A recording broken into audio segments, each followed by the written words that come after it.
Live now on the Sky News Election Channel. The unemployment rate at 5.7% remains well below what had previously been anticipated. But the data released yesterday also shows that there is more work to be done.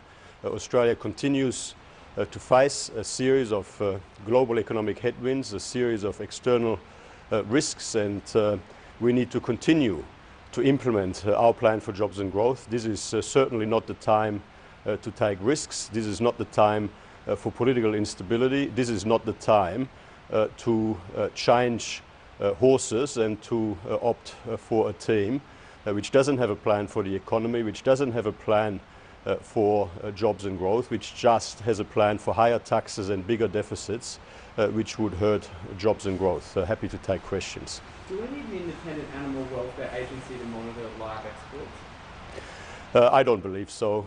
Look, I assume that you're referring to the reported allegations in relation to the treatment of cattle in some abattoirs in Vietnam. The Australian government absolutely condemns any animal cruelty. We have a very robust regulatory framework in place here in Australia and in the context of our trade relationships to ensure that Australian animals are treated appropriately in the context of that trade. Now, these reported allegations need to be properly investigated. The Australian authorities are working with Vietnamese authorities in order to ensure that these allegations are properly investigated and addressed. And the Australian industry has stopped supplying Australian cattle to 3 particular abattoirs in Vietnam. There's obviously now a process to take place and that is appropriate. But if the Agriculture Department is up to the job, how does this keep happening? Well, firstly, we've got to find out precisely what the facts are. I don't believe, as I understand it, it's not actually established that Australian cattle was involved. Irrespective, the Australian government's position is very clear. We condemn any animal cruelty when allegations like these allegations are made. They need to be investigated and appropriate action needs to be taken, and that is precisely what is happening on this occasion. Just on the death or the murder of Joe Cox in the UK, do you think security for Australian MPs, especially as they're out there on the campaign trail at the moment, is sufficient? The events in the UK yesterday are absolutely tragic. It's just absolutely awful, horrific what has happened. My heart goes out to Jo Cox's family, in particular her husband and her 2 very young children who now have to grow up without their mum. It does show that members of parliament, who are in the public eye, who are engaged in at times robust and controversial public debates, are exposed. You can't, there is a certain risk involved in the sort of job that members of parliament do, sadly, and the events in the UK yesterday are a very, very tragic illustration of that fact. In a democracy, it's important that we engage robustly in the battle of ideas, that we engage robustly in the discussion on the issues and on the best way forward. But in the end, in a democracy, we settle these issues and we decide these issues democratically at the ballot box. That is as it ought to be. Now, in terms of your question on whether this has any implications for how we do things here in Australia, look, there are people who are expert in these matters who no doubt will review what has happened and the circumstances and will make appropriate judgments on whether or not we need to make any changes as a consequence. Would your colleague Christopher Fine said it would actually be a bad thing if MPs have to wander around their electorates with police escorts because the stop constituents being able to come up to them and approach them directly? Do you share that opinion? Well, it'll be very sad.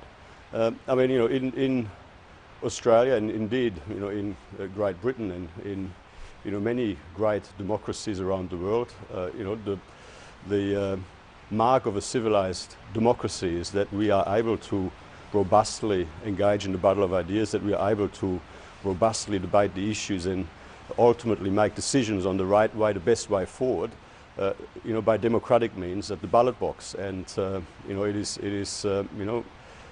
is very sad to see that perhaps we are losing that aspect somewhat.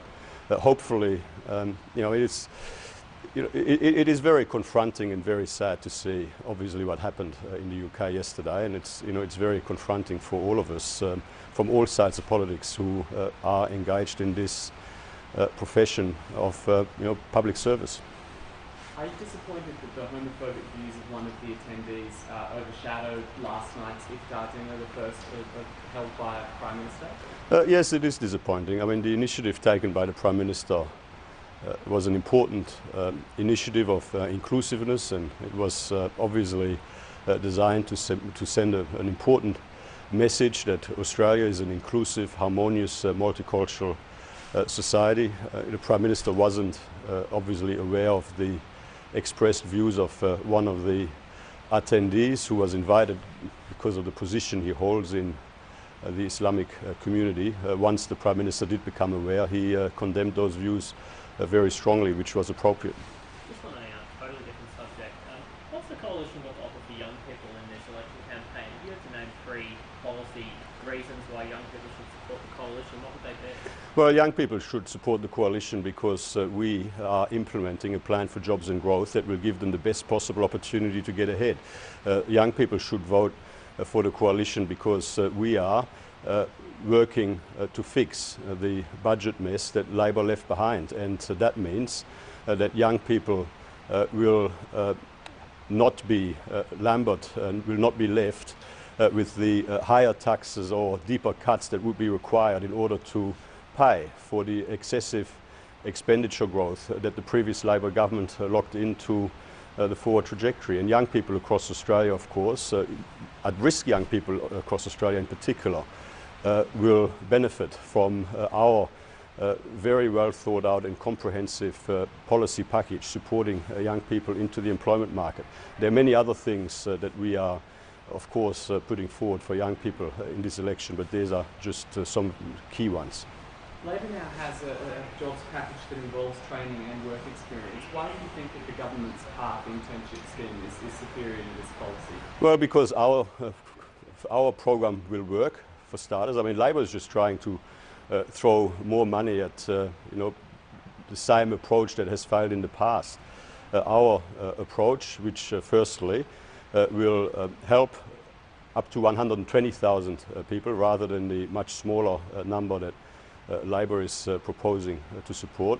Our proposed approach, which is focused on preparing relevant young people for the employment market, which is focused on helping young people through an internship approach to trial performing a particular job, which of course also helps the employer, and which then helps to bring them into the employment market progressively following this path. We believe, will be much more successful than the approaches that have failed in the past, that Labor is just wanting to throw more money at. The truth is that the only reason Labor is opposing the PATH approach, which clearly will be more successful, is because of the strong opposition of the unions, which they haven't been able to adequately explain. All right. Thank you very much.